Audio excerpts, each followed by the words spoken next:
जामशोरे जी सियासी समाजी शख्सियत शेख अब्दुल्ला कोस्तानी के समाजी ख़िदमतुनि एवज़ IG सिंध गुलाम नबी मेमण पारां एवार्ड सां नवाज़ियो वियो आहे।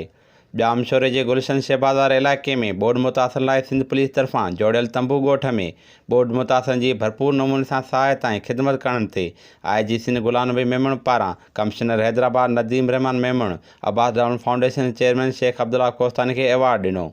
इन सिलसिले में शेख अब्दुल्ला कोस्तानी जो चवणु हो त बोॾि मुतासिरनि जी ख़िदमत करणु असांजो फ़र्ज़ु आहे। हौसला अफ़ज़ाई करण ते IG सिंध ऐं सिंध पुलिस जा शुक्रगुज़ार आहियूं। अब्बास डेवलपमेंट फाउंडेशन जो बुनियादु 1988 में रखियो वियो। हिन समाजी तंज़ीम जे प्लेटफार्म तां हर साल इज्तिमाही शादी वारियूं तक़रीबूं कोठाए हज़ारे ग़रीब नियाणियुनि खे ॾाज ॾेई संदनि जा घर आबाद कया विया। हज़ारे ॿारनि जूं तोरूं कराए खेनि मुफ़्त दवाऊं ऐं तोहफ़ा ॾिना विया। उनखां सवाइ लखे माण्हुनि में राशन तक़सीम करे लखनि जे अंग में सियारे खां बचाव जा गरम कपिड़ा ॾिना विया आहिनि। जॾहिं त ईदनि जे मौक़े ते हज़ारे माण्हुनि में नवां कपिड़ा तक़सीम कया विया आहिनि। अहिड़ी तरह हज़ारे माण्हुनि जो कराची जे ख़ानगी अस्पतालुनि मां मुफ़्त इलाजु करायो वियो आहे। हिन चयो त अब्बास कॉलोनी जे नाले सां ग़रीबनि खे प्लाट ॾेई खेनि अजा ठाहे ॾिना विया।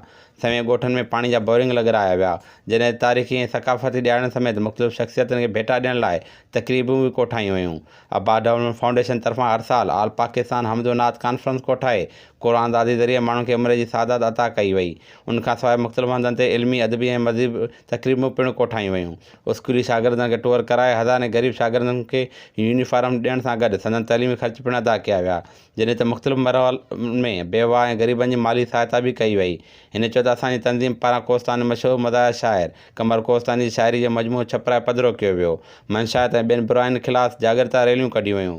इन ई अदम सां अवामी ख़िदमत जो सिलसिलो जारी रखणु चाहियूं था।